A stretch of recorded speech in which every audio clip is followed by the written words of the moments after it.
To my brothers in the National Football League like you, I had the privilege of playing in the NFL. In my heyday, in the late 1970s and early 1980s, I played with greats like Phil Simms and Lawrence Taylor. Representatives of your union met with NFL owners in New York on Tuesday to discuss players who have been taking a knee during the national anthem to protest racism in this country. I have strong feelings about that. My father, a Navy pilot, died in a plane crash before I was born. But first I want to talk about a problem that was widespread when I played and is even more common today: fatherlessness. We don't talk much today about how boys become men. Back in my day, only about 8% of all children living in the U.S. went to bed without a father in their story. Today, the problem is 3 or 4 times as bad, and it's especially pronounced in minority communities, with more than 20 million fatherless children in our country. That's not to mention the children going to bed with a father who's emotionally absent or worse, present and physically abusive. Many of you can identify with the pain and loss of not having a father in your story. The problem was common in the NFL when I played and seems even more common today.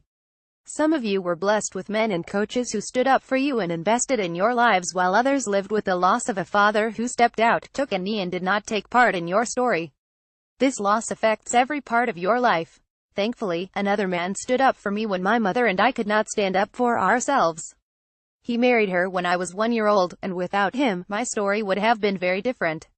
But ultimately, it was my encounter with a God the Father that brought the healing I needed to be the kind of man and father that makes a difference. My fellow players, your influence really matters, so that's why I'm asking you to stand up for the children in your lives. To these children, you are much more than the jersey that you wear. You are the only father figure they have ever known.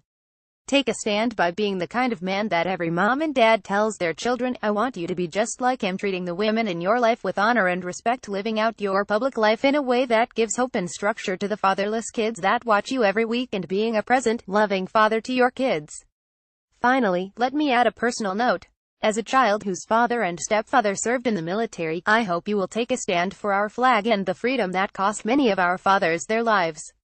The issues you are fighting for are of the utmost importance. We see you and we hear you. But no matter what you decide, I hope we can stand together as fathers. This will speak volumes to children of every color and race and encourage them to do the same.